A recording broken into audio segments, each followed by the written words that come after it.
What can schools do to integrate social emotional learning, diversity, belonging, global citizenship, and creative expression into one beautiful package? The answer lies in prioritizing a crucial aspect of schooling, the arts.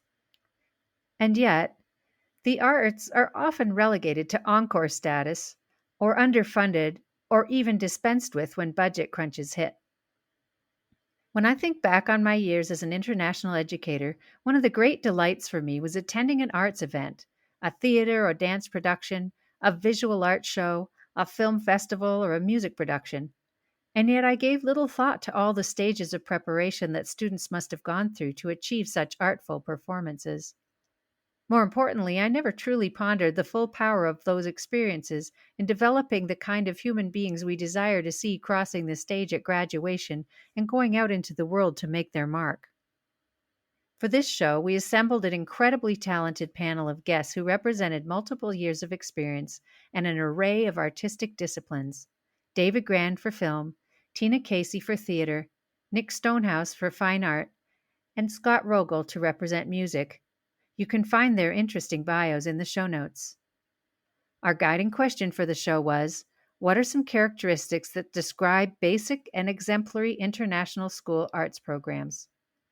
Our panelists shared many insights and practicalities in setting up and implementing an arts program while also highlighting specific aspects of their individual domains. Here are a few of the topics covered. What a standard K-12 arts program from a holistic perspective can look like, unpacking the components of an arts program, including mission, vision, infrastructure, and curricular outcomes, painting the picture, pardon the pun, of what music, theater, film, and art look like in elementary, middle, and high school, what exemplary versions of each program can look like in international schools. What really made the discussion special was the way each participant chimed in with their take on various aspects of their programming while also sharing experiences from their careers. To this point, we made it only halfway through our questions, so plans are already being made for a follow-up recording. This show was recorded on March 29th, 2025. Take a seat as we draw back the curtain to present our thoughtful, creative crew of teachers get into the art of things.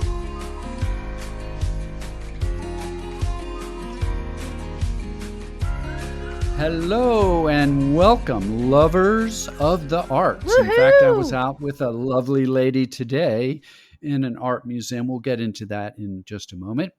So Audrey and I have been planning for this show for a long, long time. And it's just super awesome that you're going to be our largest number of guests, 4 of you. And it's so cool looking out at the screen and seeing you. So we're going to start with our normal, where in the world are you? And so, Tina, where in the world are you? Hi, David. I am actually right now in my 15th year here at ISKL in Kuala Lumpur, Malaysia. Most excellent. And you, David? Hey, David and Audrey. I am here at Nido in Santiago, Chile. Ah, Woohoo! yeah. My old school! Your old school. Definitely. And Scott, where are you? I'm at the American School of Bahrain here in the Middle East. And we've mentioned you a couple times on shows, and we might hit on that again. And my old buddy Nick, where are you? Hi, David. Hi, Audrey. I'm in Saigon. It's my 5th year here in sunny Saigon, Vietnam. Yes, a stupendous place. All right. So we regularly ask our guests for a going global story. So what we're looking at is for you to share about your start overseas or something connected to the arts. Why don't we have you share your stories and we'll go in reverse order. And let's start with you, Nick. What's your going global story? Yeah, so I think my going global story kind of relates to choice. Choice as a teacher and choices for students. When I was teaching in the UK, I was always asking for permission to do things in the classroom. Am I allowed to do this? Or I would be told. And I remember moving overseas and teaching internationally. And I would go to my principal and I would always ask her, can I do this in the class with the kids? Can I experiment with this idea? And she would always say, yes, you can do it. Yes, you can try it. And in the end, she pulled me into the office. She said, Nick, you've just got to stop asking these questions. I trust you. I trust you to do the best for the kids and just go for it. And so I went for it. Unfortunately, one day I took them out and I was teaching younger kids at the time. And there's this tree in the playground. And I said, let's get some water-based paints and let's paint the tree. And the kids loved it with the textures and, they got very tactile with it. And it was wonderful. And then, of course, the next day I had a message off the principal saying, you should have asked to paint the tree. That's So, awesome. so just to connect to that as well with choice, just this morning I got a message of a friend, and he was in the assembly at my old school, and a DP student was presenting his arts project. And he started as like a maths student. He was really into maths. And he went on to DP art. And they asked him, why did you take this route? And he said, middle school art, I was given choices to create, and I wasn't held back. And I was like, yeah, choices are good. That's my story. Choices are good. What a great lead in for the arts, the empowerment, the agency. So thank you for that. All right, Scott. In 1999, my wife and I and two small boys really wanted to travel, but the financiers weren't there from a Canadian paycheck. And so we looked into teaching overseas, and I landed a job in Hong Kong. And we were about to break it to the boys, and we took them out onto the porch. They were, I think, 3 and 7 at the time. And we said, I have a job in Hong Kong. We're going to be leaving Edmonton and traveling to Hong Kong. And the boys thought for a second, and they turned to us and said, are you taking us? And that's my Oh. teaching overseas story. We did take them, by the way. Oh. Good on you, and wonderful, wonderful young lads, as we would say. All right, David. So my going global story with regards to the arts is thinking about how you take advantage of the new opportunities you have in the new places that you land. And so I'd been living in China for a couple of years and had heard about this film studio that was south of Shanghai, about 3 hours by car, and didn't ever go until I thought, this is a film studio. Maybe I could take my students there. And then I found out not only could I take the students there, but getting a license to film there wasn't that expensive. So one year with a week without walls trip, we took about 25 students. They wrote a film, they directed it, performed in it. And because everything was so cost effective, we were able to get props for them, costumes, and make these amazing period pieces in a few years that we did this trip. And so what was amazing about this place is that there are 5 parks, and each one of them represents a period of Chinese history. So we'd shoot, for example, one year in a park that looked like old 1920s Hong Kong. Another year we shot in the Forbidden City. Actually, we shot in the Forbidden City over a couple of years. And what was really amazing about that was, we could shoot all day. We had the license to be there all night. So after the park closed to the public, we would stay there, and it would be like being in the Forbidden City by ourselves at night. And just as a funny postscript to that, we would do things like play capture the flag or hide and seek right in the middle of what looked like the Forbidden City. I often think my students may come away from that with really strange memories. 10, 20 years from now, they might think, wait, how was I playing capture the flag in the middle of the Forbidden City? I don't know. That's something that always makes me laugh. Oh my. And these are opportunities that come up and you just go, is this really happening right now? Exactly. You just go, oh my gosh. Thank you for that. All right, Tina. Hi. Okay, my going global story was Peter and I, my husband, decided to head off to Ethiopia, which Audrey knows well because that was My old school. Yeah, I think we actually met when you came to visit in our first year. Yeah. So I was there and I was putting on the musical at the school, and it was pretty sparse, our facilities. So we had an outdoor amphitheater, which of course always sounds lovely, that going back to our theatrical roots. And it's not as lovely as you'd think because the campus was surrounded by streets and noise and all sorts of things. Myself and the theater teacher at the time, actually, Pam Slauson, decided we'd do The Sound of Music, and we didn't have a Captain Von Trapp. So my poor husband, who sang Edelweiss in the key of O, was thrown onto this amphitheater stage to play this part in, and we could only do it at nighttime with little lights that we were holding. It really was just a thrown together show. But while we did this wonderful production of Sound of Music, we would have stray dogs often come onto the stage.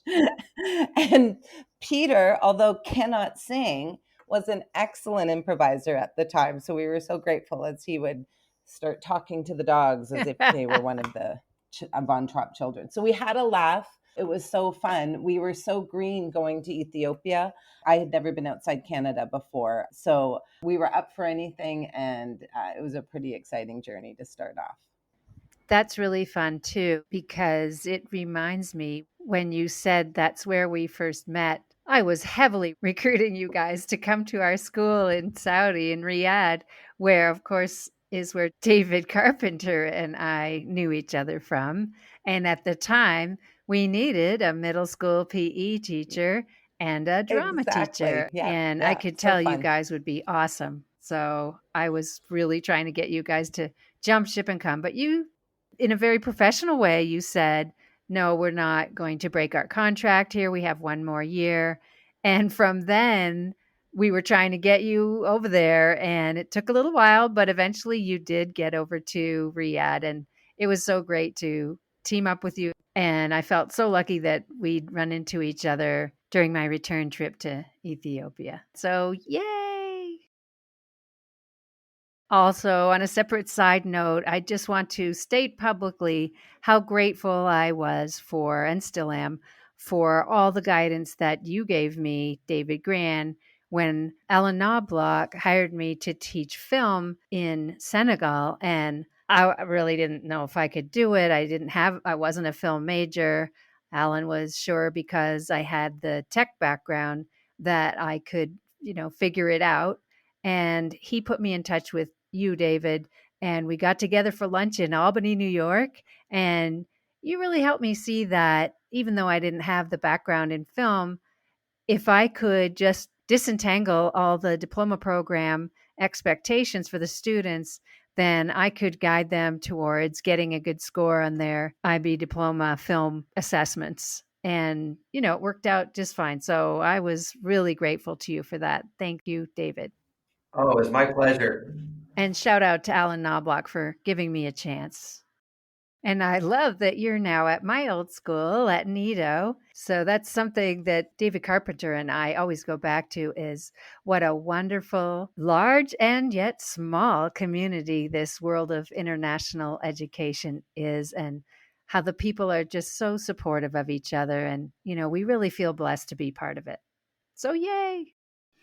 It is. And we're going to talk micro small right now, because Miss Audrey, where in the world are you? I am actually in Bangkok, Thailand, as if you didn't know, David, As if I didn't know. since we just spent the afternoon together at the art museum and shopping in a big mall. And it was just so much fun to be together. Even though we've been doing this podcast together, so we've seen each other virtually many, many times over the past 3 years. We haven't seen each other in person in, what did we say it was? 25 years or something like that? It's pretty incredible. Something like that. So special day, Egg fans. The two retirees here got together, and we had a fabulous day. And tomorrow we go to Chatuchak Market. Should be cool. Well, it's going to be hot, but we'll handle it. Okay, moving on. All right. So we have come up with a guiding question for this show, and I'm going to read it out, but then we're going to go into different buckets and sort of talk about what makes the art so special. And we're just thrilled to have these 4 experts from different areas of the arts program here with us. And the question is, what are some characteristics that describe basic and then exemplary international school arts programs? And to get into the nitty-gritty of this, we're going to first ask each panelist to draw from their experiences a little bit about a basic K-12 arts program that's maybe just being set up. And we're going to look at it from a holistic perspective, focusing on mission, vision, infrastructure, stakeholders, curricular programs, and so on. And we'll look individually at each of those. And then afterward, we're going to go into sort of what would take it to the next level. So, to start off with our question about a basic program setup, let's talk about a shared mission and vision as it applies to a basic arts program. And Tina, let's start with you, and then we'll have others just sort of jump in as and when. Sure. So I'm going to speak to our program that we have here at ISKL. And I think we've just moved into a new school in the past, 6 years or 7 years now. But they took our old campus and revamped the campus into this multi-use facility now that still has the theater going, the gym facilities, people can rent it out. So I happened to be there last night and looking at our old theater as well. And it was so charming. And really, when you think about having these incredible facilities, which might be what you're considering the, exceptional levels, the core and the vision that you're talking about is the people, right? And I think as soon as you can find or work towards in a school really strong collaborators, not just creative thinkers, not just amazing artistic minds. Those things often can clash in a school when you don't have people who are willing to kind of sit down, to compromise, to work together. And I just think that's at the heart of any of our big international schools, is having the people who can figure things out together. And that really always goes to your vision, right? Like that we are taking care of ourselves, that students come first, all of those things. And then I think you want to layer it with the creative possibilities and so on. But I mean, as a theater teacher, you're in constant struggle with other activities going on in the school. So if I don't have a good relationship with our athletics director, if I don't have a good relationship with our coaches or our admin, I think at the core of any of what I just want to do or need to do with students, that relationship is going to be really important. And then, of course, how I work with the music people or how I would work with the dance people or even other levels of theater teachers. We have to put aside egos. We have to put kids first. And I think that sometimes can force you to compromise your artistic vision at times and what you would hope and want to happen. But I think in the end, that's the best thing for the school, which is ultimately the best thing for students.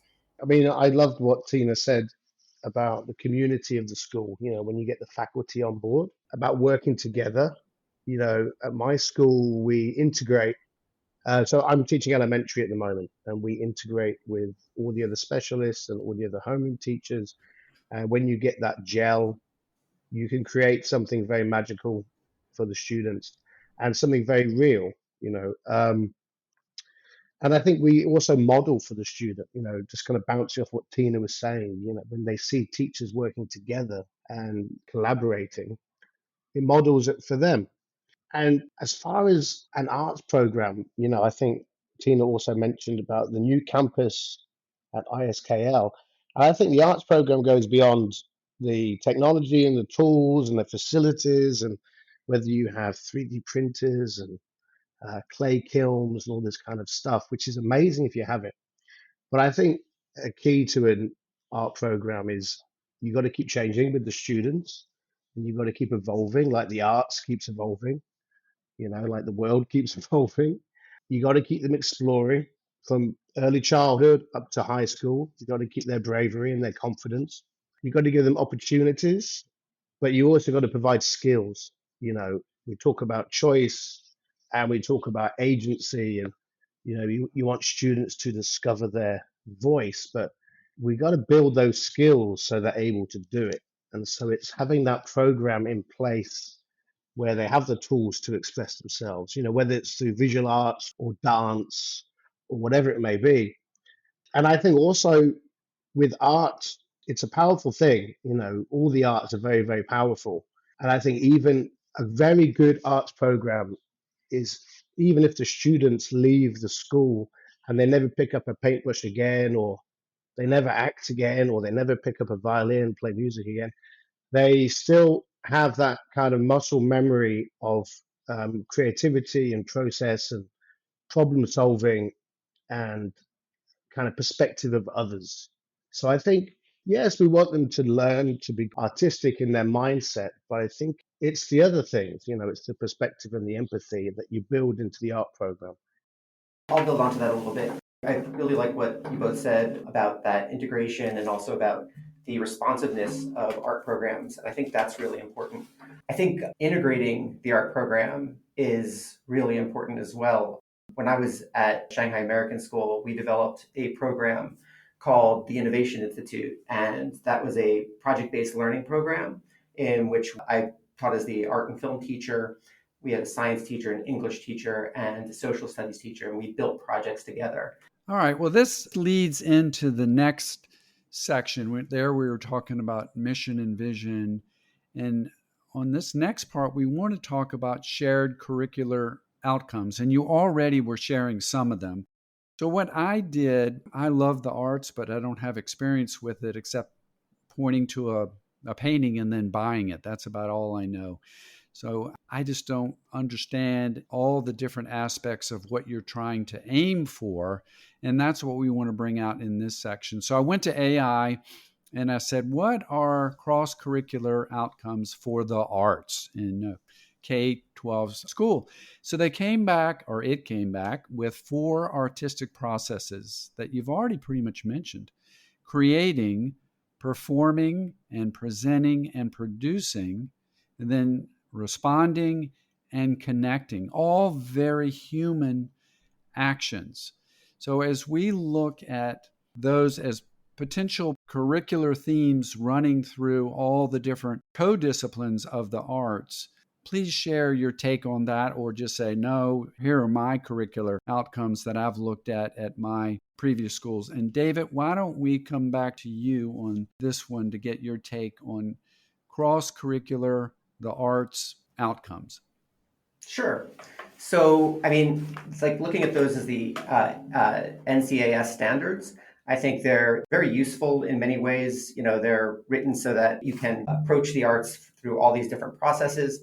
But at the end of the day, I think the most important thing for curricular outcomes is that students leave feeling like they're artists. Working towards those outcomes, we need to scaffold skills and creative processes that give them the confidence to feel like they're artists. And on top of that, I think it's really important that they are working on meaningful projects that help them understand that artists can make an impact in the world and that they, as artists, can make an impact in the world. And to me, the standards can be important to getting there, but those curricular outcomes are what we should really be working towards. So back to school missions, we were talking about the arts mission, but that gets into school mission. And many international schools talk about helping students become global citizens and giving back to their communities. So that's an interesting take, to see themselves in an artistic way, bringing those strengths to how they connect to their community. Anyone else like to share about curriculum? Nick? Yeah, with these curricular areas, I think you mentioned it. It's a very human thing, all these areas: creating, responding, connecting, presenting to some degree. I think they all exist naturally. They're part of the artistic process. Whether you watch an interview with an artist or how they got to the outcome they're aiming for, you can find these elements. And we use these to frame the arts program and to help guide the students to where they're going. But I think they happen naturally anyway. And when the students are younger, they're doing it. They're doing it in elementary school, they do it in early childhood, and then as they get older, they start to kind of recognize the importance of these things. I think they're always there and they're very holistic. We tend to separate them for the sake of assessment, which can be tricky, but they're all a part of it. In my school, we just assess creating and connecting, but we do everything else. Everything else is extremely important. I believe, these areas are there to frame the whole creative process. And whether you use these standards or you use another kind of set of words to describe them, they all do the same job. I find it really hard to put into words what it means to play in a really fantastic musical ensemble. And I don't do well with a lot of the talking about what it means to be a musician and to be in a really, really great group. But anyone who's been in a great theater production or a great musical group knows what I'm talking about. So I find it really hard when we come to these kind of conversations. A little bit as well with creativity. You know, that violinist in the Berlin Philharmonic playing second violin, that's not the most creative position in the world, but yet the millions of hours it's taken that person to achieve that level of playing, to be in a great group, to perform that kind of music is different than being creative. I'm not sure what I'm trying to say. Maybe you guys can help me with how somebody playing second clarinet in a really great band is being creative. I mean, a little bit, and you can nudge it. But to me, the feeling of playing in a really, really top notch group is something that kids remember forever. And I'm not quite sure how to put that into a curriculum Right, map, to be honest. right. Tina? That's such a great point. Trying to distinguish between what's creative, what's experiential, and then trying to think about curriculum, because I think we always struggle with it, right? I mean, curriculum is often there, you think, when you first get to a school, just to check it out. I don't know if people have Atlas Rubicon or whatever you have, and you check out, what am I supposed to be hitting? What are my benchmarks? What I got? Okay. And if you've been doing it for a while, you're like, all right, I see what you guys are going for here. And then you do your stuff. But what sometimes happens with curriculum that's helpful, and I think about it when the student says to me, how can I get better? Because I know in theater in particular, and Scott, when you're talking about like the second chair, but how can they get on we have an IASIS program here, which only a small group of kids have to audition: music, dance, theater. Only 8 kids can get on that team. And they want to know, like, what can I do to get better? And I think within our program, using curricular standards then helps some students who may not have that natural. Again, it can be an analogy with sport. You're going to have your superstar soccer or volleyball, basketball players, but how about the kid who wants to work hard to get good at what they want, and they want to be a lead in the play, or they want to be first chair or whatever? That's where I think sometimes curriculum can come in handy, because you can show them some rubrics. You can give them kind of growth mindset. Sometimes when we think of the arts, we don't think of that. We just think of it as always experiential, but the curriculum can give them benchmarks to kind of continue to move up in that. Yeah, that structure aspect makes sense, but then there's the being in the moment, in the flow that one can get in whatever artistic action that you're taking. David, how about you? I love both of those responses. And it makes me think that there's this really fascinating tension between both what we assess in the arts and what we can't assess in the arts, right? Like the idea of playing in that second chair that Scott was referring to is an experience. And when we talk about how we assess that specifically, we're actually thinking more about like, what are the experiences we're giving the students? And there's then also a tension between what are we teaching creatively and what are we teaching technically to get to a certain place. And within all the arts, I think there's that tension. And it's different because we each have different technical skills in our different disciplines and different ways of approaching creativity within our disciplines. And then how do you balance that? And I think those are just really interesting questions that I keep coming back to. I'm learning a lot here, gang. Keep it going. Nick? I think all visual arts teachers, they struggle with curriculum and assessment, because you look at the artistic process and, how can you assess creativity? It's really tricky. And I agree with what Tina was saying, that these areas can guide students, they can help them reflect. And it gives them that structure and the scaffolding to know where to go and to kind of help them pinpoint that process. And I think also sometimes when students have finished artwork and they look at it and they're happy with what they've done, and then you walk them backwards, or even with the parents when they come in and they see the artwork on display, or other faculty members or other students, and they, with artwork, sometimes people judge it and they say, look at this. Okay, I like it. I don't like it. I don't understand it. I understand it. But then when you walk them back through the steps that it took to get there with creating, the trial and error, the mistakes, the development of skills, and all this kind of thing with the responding, they're kind of, the students learn to listen to themselves and look at other influences, and they start to connect the world. and they finally produce something which they're happy with, and they love the end result. But I feel that this curriculum helps guide that process, and it frames it. It puts it into words. I think the flow that David was talking about is there, and every artistic person feels it. But if we try and explain it or frame it for students that maybe don't quite have that understanding yet of, or maybe they do understand it, but it just puts it into words. And I think it helps them recognize what's happening, and it helps explain the process. Assessment is a whole other thing. Definitely. Scott, back to you. Real quick, as an art teacher, I'd be really afraid to be the person who told Pablo Picasso that that's crap. And then 50 years down the road, he's Pablo Picasso. And you were the Right. teacher that said, this is no good. What are you doing? And so judging creative work, I think, is pretty dangerous stuff. Oh, my. All right, David. I love that you just defined our work as dangerous. It makes me feel a lot more adventurous about my job. I think you're right. I hate the idea of judging creativity. But I think, and actually I think, Nick, you alluded to this. We don't need to judge creativity. We judge a process, a creative process, and how well the students have gone through that process. And that's something that we can look at. And we can even take a look at whether they've gone through the process we've discussed, or if they've gone through their own process, and then not really, worry about offending the future Picassos and being somebody's story one day.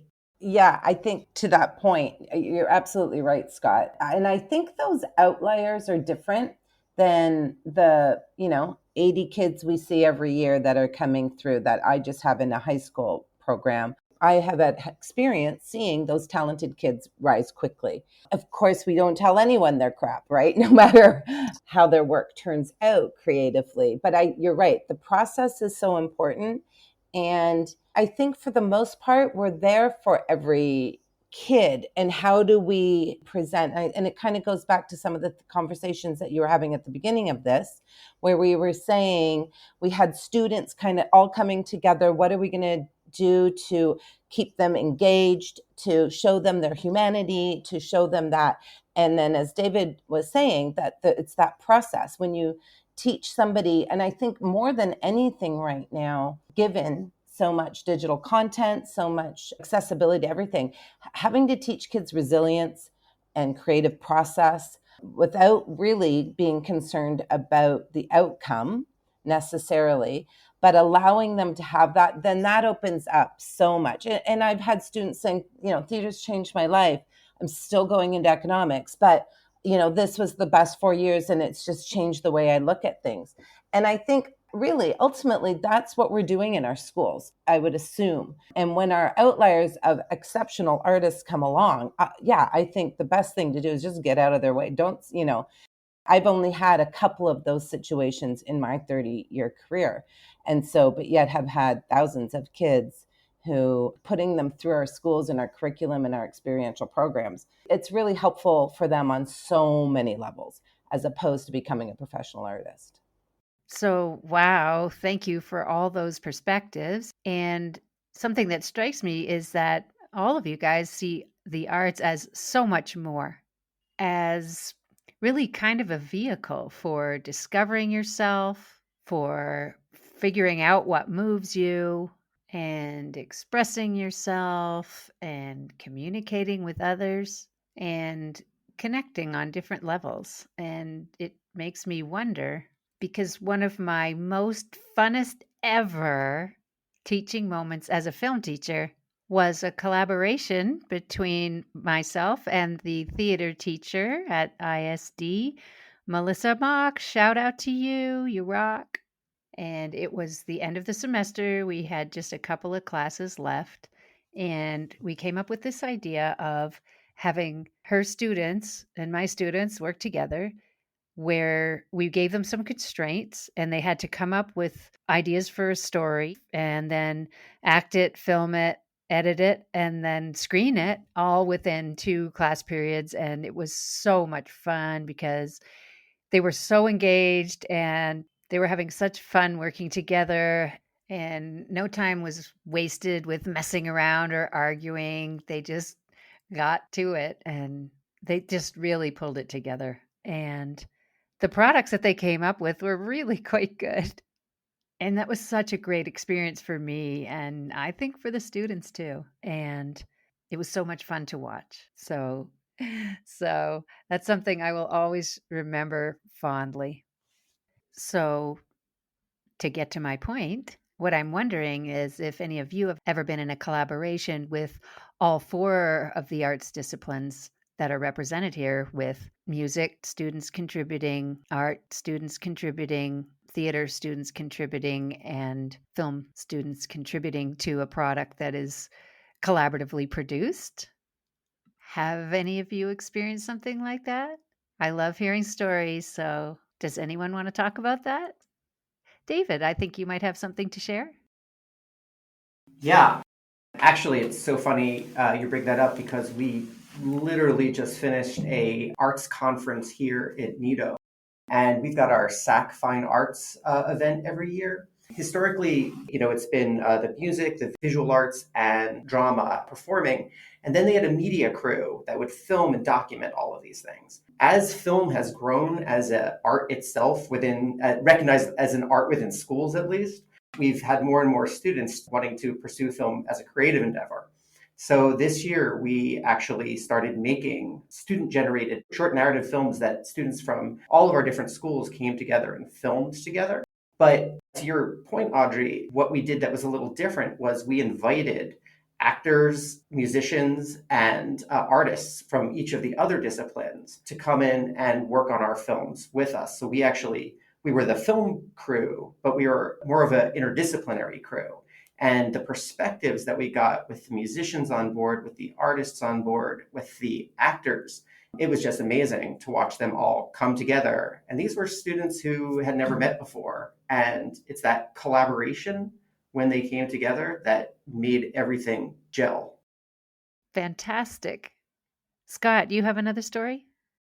Similar. In Saigon, we tried something a little bit different with the honor band situation where usually kids audition and travel and it's the top few from every school. But we just invited 4 or 5 schools to come together and play together. And that was such a joyful experience for these kids to be sitting with kids from other schools. We all played the music together and it just non-competitive, collaborative situation with all the schools where it's usually not like that. I'm not a big fan of music competitions, but this was the opposite. It was just such a fun way to bring kids together in a really happy, exciting way so they could see other tuba players from other schools. And sometimes they're the only one in their school. And it was just not within a school and different disciplines, but just kids from all over the city coming together to perform. And that was our only goal, was to play a concert together. Scott, we have similar. Our middle school band teachers for a few years here at ISKL would do a Malaysian schools band festival and just invite all of these Malaysian schools. And that same impact happened. It was so beautiful to watch. Obviously, also crossing cultures too, but it was such an amazing experience. And David, to what you were speaking to, we had that as well here. And it was almost a bit of a mess. It was quite a mess at the beginning because we'd all sit around and go, okay, what's our theme? And we'd have the art teacher, the dance teacher. Okay, I don't know. Everything just seemed so random, as that devising creative process can be at the start. But once we pulled it all together and we were having band students play a song that kids were singing to while my students were miming. The art kids were painting the dancers while they danced, all at live time. It was just crazy and spectacular all at once. And I think that there was, sometimes we look to create excellence in our art, and we strive for that in our IASIS things that we were saying, or your MB selection process. But sometimes this kind of hodgepodge of throwing everybody together, and I think literally there's magic that happens from that. I truly believe that. And you're crying, you're emotional. Nothing was really that good, but it was everybody being together. And it just goes to speak of that collaborative nature again, that is the magic of the arts, in my opinion. That just sounds like such a joyful event. I love it. 100%. It was crazy town, but also so much fun. And now we're going to pause for a moment to share a special message.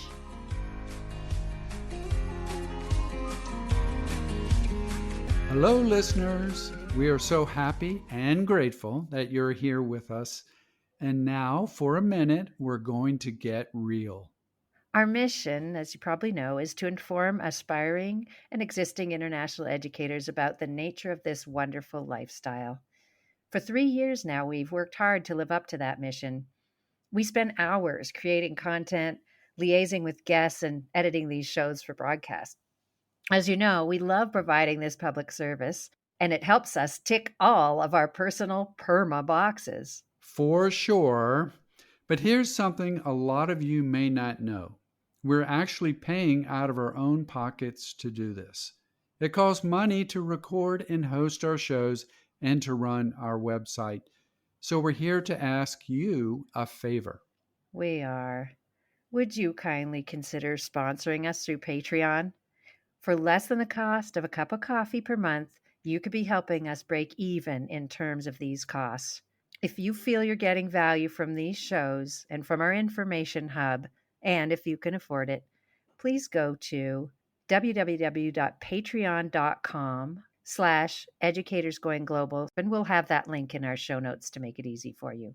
We have a couple tiers for your effort to support us. Tier 1 is experience, and there you're just giving us money to support us. And tier 2 is exploration, the chance to join live Q&As with experts. You gotta love that little bit of punning on the EGG. Thanks once again, honestly, for your interest in traveling, teaching, and connecting with us. And now, back to our regular programming. Let's go.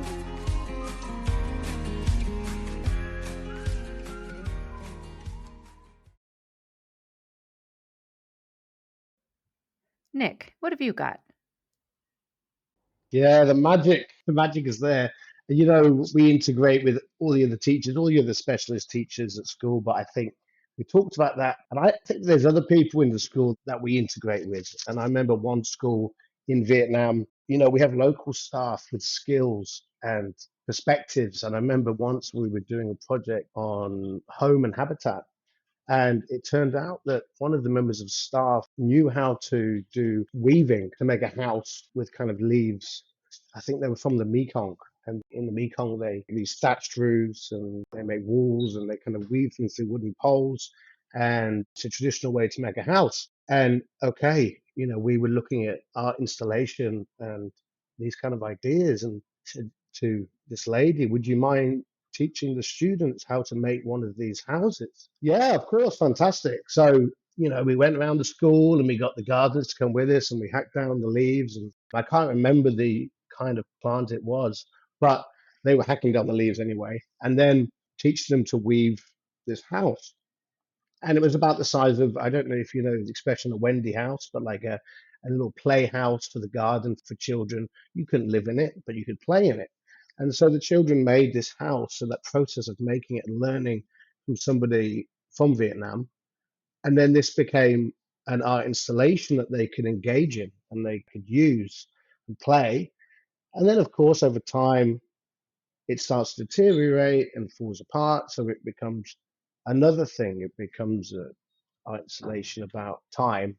But the students will remember playing in it and making in it. And as an adult, you kind of think about the deeper subjects to do with it. And then we've also got the parents. You know, you speak to parents, and I love speaking to parents, and you find out they have some skills in calligraphy. You know, we have some Taiwanese parents, and they're amazing calligraphers or watercolorists, and bring them in and let them share their skills. And you can imagine their children's faces when they walk into the school and they share their skills.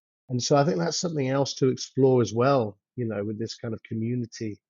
We have an extended community, and same way we can bring in professional artists into the school as well. But this whole thing of integration, faculty integration, and then but it extends beyond, and I think it enriches the students. Yeah, so to build on this thread of collaboration and integration with the rest of the school, Here at Nido, we've got a program called Changemakers, in which the students get half of an art credit and half of a social studies credit. So looking at this idea of collaboration, the students are actually responding to issues within the community around them. And so they're working with each other in collaborative capacities, they're working with the community in collaborative capacities. And I think that speaks to how art is really central in responding to what's happening around us. I love that. So let's take a minute and talk about infrastructure. And maybe you can talk about some adventures you've had with learning and performance spaces and limited instruments, tools, technology, and so on. And trying to put a quality program together when what you really have is a basic setup. Maybe Scott, you could lead out on that one. Yeah, I think I've been at both extremes, and I think it has a lot less impact than what you would think on what kids can learn and what they can achieve. I was on the prairies in Canada, my first job, and one of my band classes was in the boiler room, and I had to warn kids not to get too close to the boiler. And it's 40 below outside, so it's working pretty hard. And then I went to Hong Kong International School, and I had probably the most beautiful band room and a theater at the high school and all sorts of facilities and really kind of everywhere in between. Vietnam, I really had nothing at that school. We performed outside in that heat and humidity and rain lots of times. And I have to say, I don't think it's really, I mean, some are a little more fun to teach in and you could be a little more flexible with practice rooms for me and things like that. A beautiful theater is nice, but to me, it's had far less impact than you would expect, I think. In my school in Vietnam, I had maybe 42 kids in band and we had 5 instruments and we shared the 5 instruments. And in Vietnam, if you've been there, you'll drink out of a cup, put it back, they'll rinse it and give it to the next customer. So my kids were not phased by that at all. It was fine. Anyway, I bottom line, it really doesn't impact things as much as you think it might. That's so true. Sort of leveraging what you've got around you. That's fantastic. Good thing the kids didn't mind sharing instruments. Very true. Yes. Nick, you want to add something? Completely agree. I completely agree. I think, talking about arts, it's nice to have all the mod cons and the facilities and technology and all the school that has loads of money and you can provide everything for the student. And that's wonderful. But it all comes down to what we talked about earlier about the experience and the process and that exploration and that confidence building and all that stuff and the whole thing of making art. You can do a lot with water and a little bit of paint or just a pencil on paper, or you could go whole hog and have all the equipment that you need. When I think about spaces in the classroom as well, I've kind of tried to keep the art room like an art studio. So everything is accessible for the students. And I remember when I first started, it wasn't like that. I would almost hide materials away, whatever they were, and then provide them for the students. And then I started looking at TAB, teaching for artistic behavior, and kind of looking at how you can set up the classroom so that everything is there for the students to access, but even if it's just pencils and markers, but it's there for the students. So I think in the art room, the layout of the room to provide opportunities for creativity, it's their room. They're not guests in my room. It's not Mr. Nick's art room and you only touch what I tell you to touch and you only, it's their room. But they also need guidance how to use it. Much the same as going to university and studying art. I think it should be looked at in the same way. The room is a space where you can create, and it should be whatever materials and facilities you have, that's their space. My guess is that that meshes beautifully with your idea of supporting them in the idea that everyone is an artist in some shape or form. Exactly, and feel safe and trusted in that environment. And like you said, whether you let them acknowledge themselves as artists, musicians, or actors, or everything, they should be acknowledged as everything. So I think the space is important for our learners. David, you wanted to add something? Certainly limitations are also like gifts to artists often, right? Like, when we come up with a lesson for the students, we don't just put a piece of paper or hand them a camera or hand them an instrument and say, all right, what you going to do? We put limitations and parameters. And when we create those boxes, it's for them to think outside of the box. And that's the same thing with our facilities and our tools. As a film teacher, it's great to have nice equipment. Also, you can do incredible things with just an iPhone. Yeah, so true. Nick, what's your story? Yeah, constraint, David, I agree. Constraints are so important. Give a student a spoon and a bit of paint and see what they make. If you limit it, I just wanted to chime in on that. I don't, constraints are great. It makes you think broader. Choice is wonderful, but working with a constraint, you get really creative. Well, we could say that it makes you a little more creative as well when you have limited infrastructure. Tina, go ahead. So actually, that's how I normally feel, is that the less we have, the more we can create from that. And therein is all that bravery and risk taking that we want to see, not only in ourselves as artists, or for me, a theater maker, but for the kids. But I've recently landed at a school that redid all of its facilities and brand new. And I don't know the other schools. I do know that you were at Singapore American, Audrey. So I know that is another school with high end facilities. Yeah. And that is also amazing. Like, I had spent so many years, and as I told you, my going global, a dog infested Right. amphitheater is where, I started. And then the next school was only even when we were in Riyadh, I had to do Romeo and Juliet in gym 6 and until we were able to build a facility. And so none of it mattered at the time, but wow, I have to say it's been spectacular to be at our school now, to have the theater that we have now, and to also to have the theater specialists. So we have a team of 4 performing arts technicians. The That dream. next level. I was able to just hire a costume person to take care of our costume room. And next level, like these kids, what they're wearing is amazing. And so if there's administrators out there, trying to boost that program is really a valuable thing, because sometimes I think you can get stuck in, well, you may do, it's good enough, that's fine. And then we have the old adage of, but sports gets everything. And I don't subscribe to that. However, I think that every school, if they have a viable arts program, needs to invest in that program and in the new technology that's out there. I'm assuming for film, that's a big deal. And I know for our music, I mean, my husband's a principal, so I know how much the music program costs at a school, and how, getting more instruments, getting better sound rooms, soundproof, all of this stuff. That's really important. And if our schools are going to be higher end international private schools, then I think it behooves them to invest in the arts, because I just think it's such an important part of boosting creativity. I have kids working on tech now because it's just so much higher end at our school. And then, this year I had a student go to RADA to be a stagecraft student in university. That's pretty cool. We're getting to that level now. So that's exciting as well. Absolutely. That's so much fun.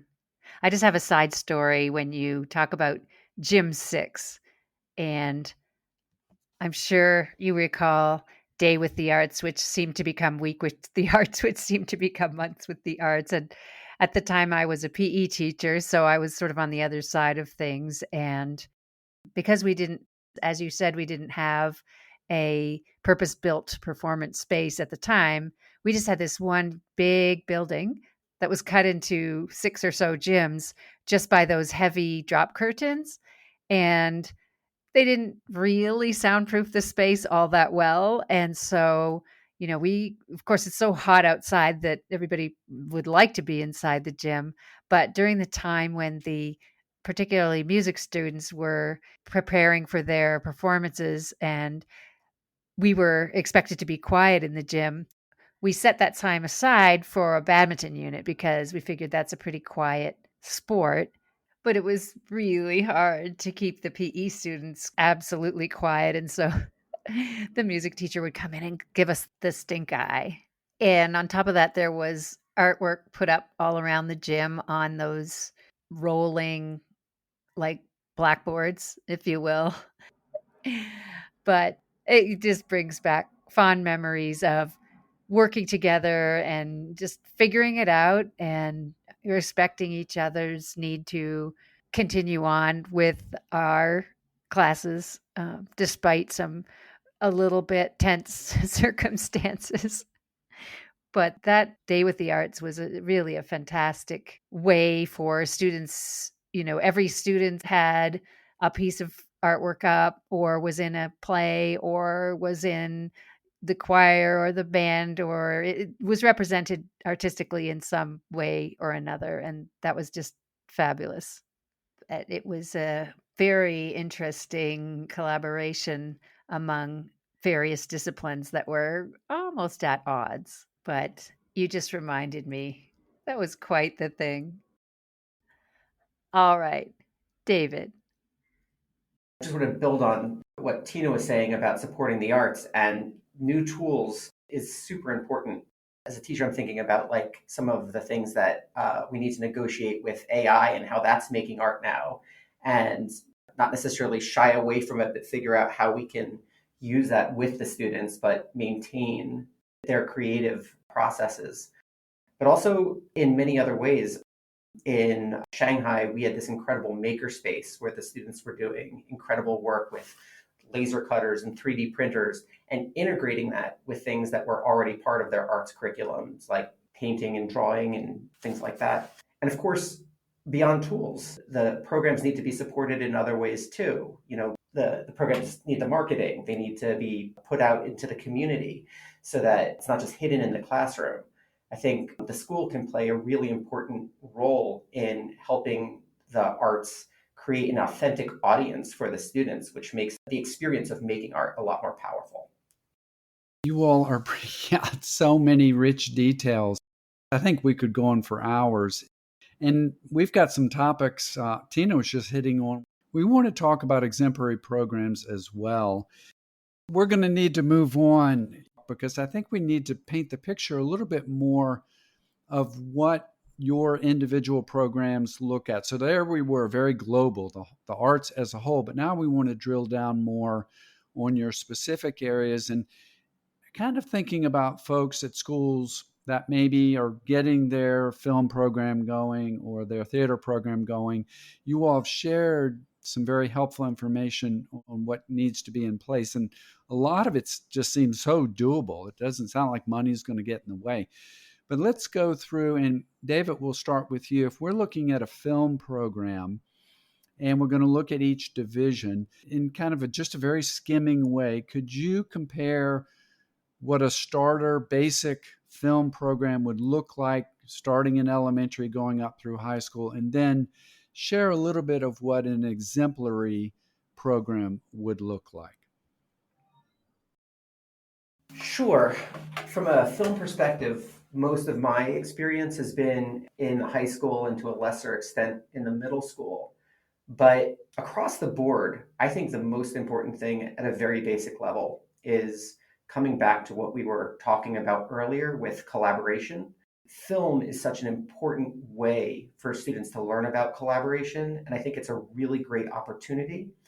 A lot of times when we do collaborative projects, as teachers, we have hard times assessing them because the students are all working together. They may have overlapping jobs. In film, we have very distinct jobs. And so we are able to approach a project from different angles. And so that gives each student a very specific voice when they are coming together in creative collaboration. And so for me, on a basic level, that is something that is critical for a great film program, for the kids to understand their job and for them to come together in that creative collaboration. The other piece that I think can start really early on in their education, in elementary school especially, is media literacy. The students are being bombarded with information from all angles. So no matter what we're talking about, whether it's TV or phones or just being on their computers all day, they have so much information coming at them. And being able to separate good information from bad information, being able to parse what's even real now and what isn't, is absolutely critical. And embedding that, whether it's within a film program or the rest of the school curriculum, I think is one of the most important things that students need to engage with. That makes total sense, and it's across all the disciplines. This is just awesome. I'm so excited. You all are sharing so many insights, and I'm such a believer in the arts, and we've got big questions coming up, but we're going to run out of time. Tina, if you could go through theater just kind of quickly, elementary, middle, high school, what needs to be in place, and then what would be, cherry on top, exemplary? So I think what needs to be in place is opportunity. And really, theater is one of the, in terms of theater classes and theater or drama programs, you don't need a lot. You need an empty space. We don't need instruments. We don't need the technology that film might need. We don't even need the paints and papers and ceramics that an art program might need. So that should be the easiest and most accessible that we have. So once you have that in a square room, and you can do some work with kids. And then the next level is what you have as an extracurricular component. Like, are you putting on plays? Are we providing the community that kind of, every parent's God-given right to see their kid on a stage at some point? And are we able to do that? What I have found, if I think about exemplary, it means that we have a standard program where each of the divisional schools have an opportunity to put on a play or some kind of performance that is unique. So it's not just your class assembly play. It's something that has been worked on as a collective experience to present and perform theater for an audience. I think that's a really important part of that. And then having the classes available so that students can explore who they are through drama, whether it's through speech, movement, all of those kinds of things, and learning how to express themselves. What I think is a flaw in our programs, particularly when it comes to drama and theater, is that we don't seem to make it a priority in elementary schools. And most of the international schools I've been at, we have a middle school and a high school drama and theater program. But my experience has been that we're missing that in the elementary schools. We always have a music teacher in the elementary schools. We always have an art teacher, not film, to be fair, but we don't have a drama teacher in the elementary schools. I've always felt that that's a shame. I've tried to advocate for it a number of times, but it seems to fall on the core classroom teacher to include that in what they're doing. And I understand that's possible. So I think moving forward, I would love us to see more of that. And I think, honestly, even post-COVID, when we've just seen so many social emotional issues with our students after everything they've been through, I don't know why we aren't using drama as therapy in every classroom and having kids role play, having kids figure out social interaction, what works, what doesn't work, having to explore what their face means when they're happy or sad, or communicate emotions and feelings. To me, I think it's a loss, or it's a missed opportunity in schools.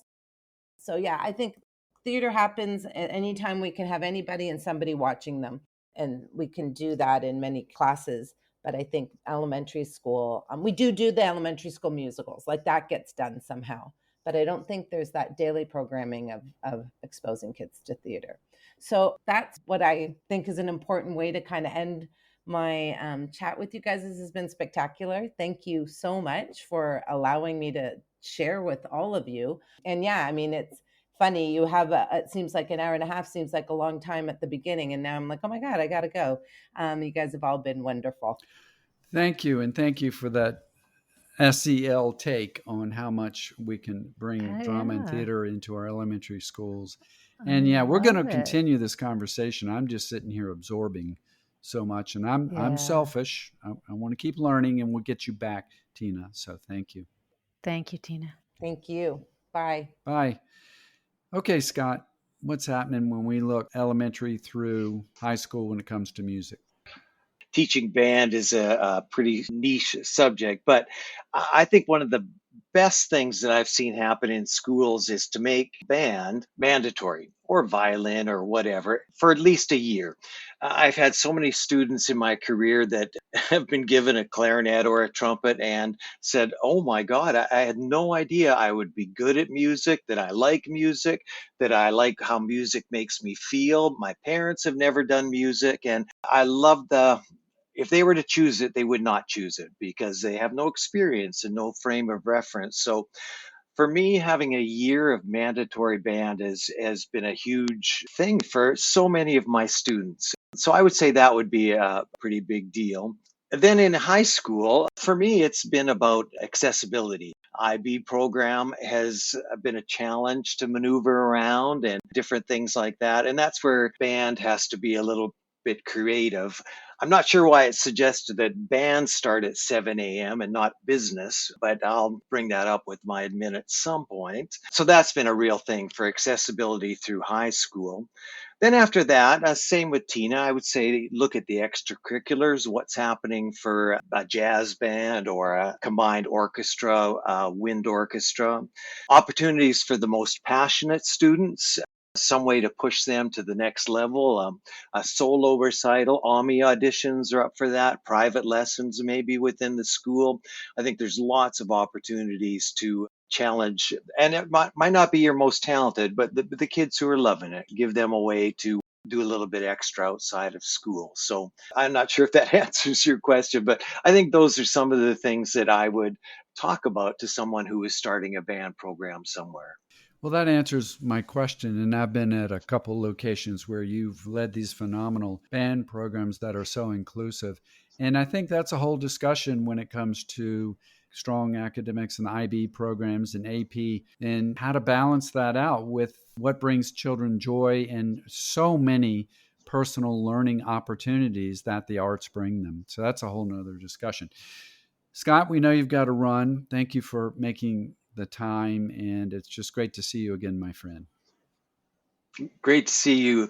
And really nice to meet everyone. I've taken lots of notes from all the discussions. There's been some really great points made here, and I have lots of things that I'd like to explore. And it was really great meeting you and hearing all the different perspectives. And have a great end of the year, everyone. Bye. Thanks, Scott. Bye. Awesome. Thank you, Scott. All right, Nick, let's head in your direction. You've been at all different kind of programs and levels. What's your take on the visual arts, elementary through high school? Yeah, I think you have a balance between the physical, the making, and the thinking skills. I think with a good program, you want to provide students enough opportunity to actually create art as much as possible. As an art teacher, you want to provide skills and opportunities, but you also want them to find their own way and experiment and create their own style. You know, you want to give them the skills, give them the opportunities, but you want them to eventually put them together in their own way to construct something new. And that's kind of when they're able to get these original ideas out there. So, in the old days when I was younger, it was, kind of cookie cutter art, and everybody's going to paint this mountain, or we're going to draw a bottle, look at the reflections and things like that. And there's a value in that, but it's taking it beyond that for students to find their own voice. And I think that's really the thing. Schools are like training grounds for the world, and we don't really, when we leave school, we may not get the opportunity to try these things ever again. So I think we need to give as much chance for our students to touch on these things and experience it. I remember when I was younger, I was terrified of doing textiles. It wasn't seen as a thing that I should be doing, but I wish I had the opportunity, because now as an adult, I love looking at textiles from all different parts of the world. And so I think it's providing opportunity and give students the chance to make and think and reflect and get a new perspective on the world. And the arts is a great thing for that, as well as their own creating their own voice and being able to kind of produce what they're thinking. They're also able to look at the world in a different way. And, you talk about visual literacy and, the arts connects to the world.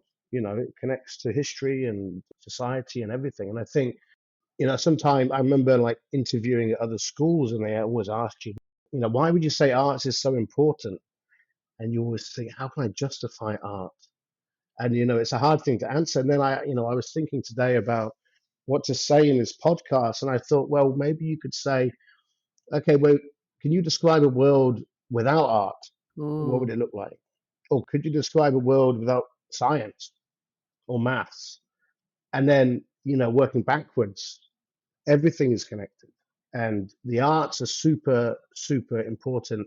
It sometimes gets looked upon differently from other subjects. Sometimes, oh, you're just an art teacher, you just mess around with paint.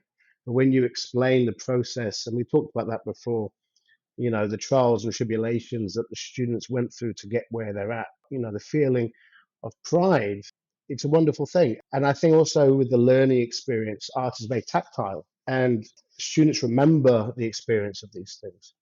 I think we could go on for hours talking about this, but I think every subject, every area of school is important and they gel together.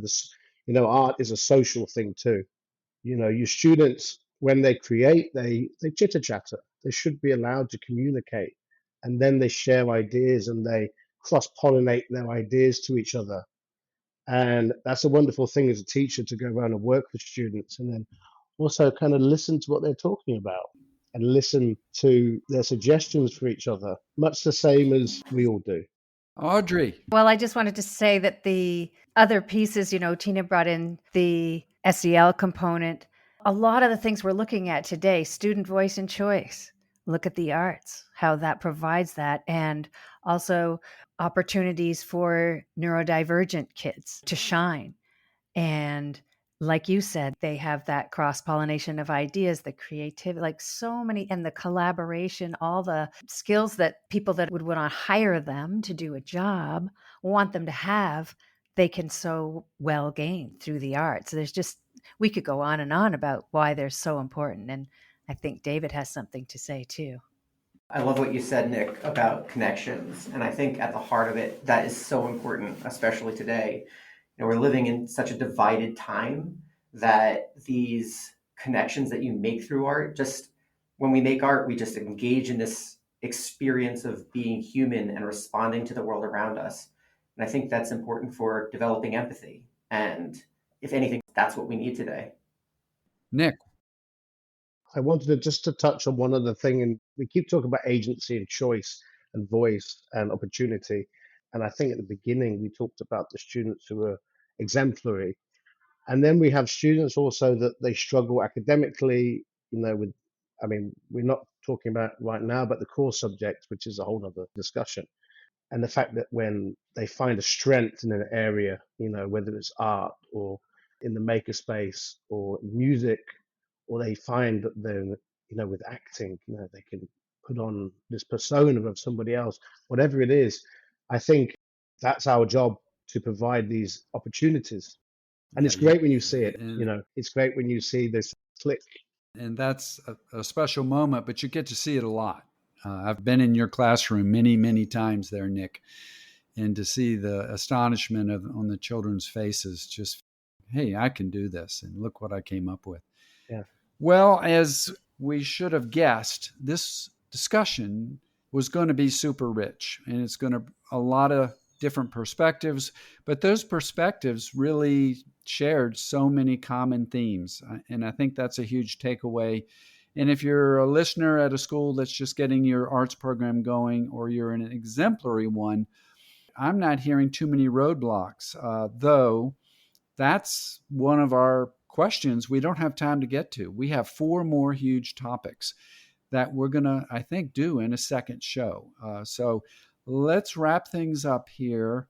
And I just, on a very personal level, and as a lover of the arts, I want to thank you two and Tina and Scott for making the time and just sharing what's so normal to you, but as someone a little bit on the outside, it's revelatory to me, especially when we get into all the life skills that you all have been talking about, because that's the biggest area for me as a counselor.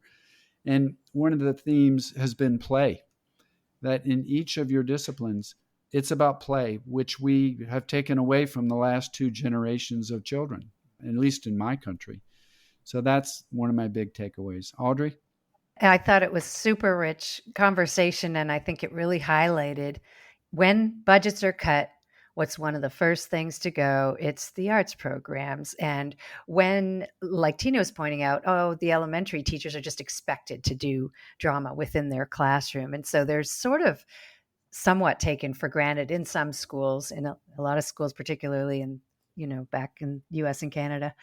So I think this has really brought to light a lot of the reasons why we need to look at this differently and value these programs much higher, particularly in the environment that we have today, where there's just so much social anxiety, there's so much focus on social emotional learning and on collaboration and all the so-called soft skills. And you get those very strongly through the arts. And so I think, yes, this is something, it's like scientists always say at the end of almost every scientific report you read, it says, more research is needed in this area. So I'm sort of thinking, yes, David, we need another show, and more research is needed in the area of the arts are important. Let's celebrate them. So thank you guys so much both for being here. And as you said, David, thank you to Tina and to Scott, who had to leave a little earlier. But thanks again, guys. Thank you both. It was so nice to reconnect with you. Thank you so much. Great to speak with everybody. And of course, I know David well, and nice to meet you, Audrey, and the other Davids. Absolutely. Nice to meet you, Nick. Yes. Cheers. Thank you for joining us today on Educators Going Global. You can find this podcast on Apple Podcasts, Spotify, YouTube Music, and all the other usual suspects. Please subscribe, like us, and leave a review on Apple and Spotify, and let your teaching friends know about us so we can grow our community. Please reach out at educatorsgoingglobal@gmail.com and join our Facebook group, Educators Going Global, if you have ideas, comments, or wish to share a Going Global story of your own. You can also find us on Instagram at Educators Going Global. Please visit our website as well, www.educatorsgoingglobal.com. All our podcast episodes are on there by topic, along with blog posts, Going Global stories, and our ever-growing resource library. For now, this is Audrey And David. inviting you to travel, Teach. and connect with us.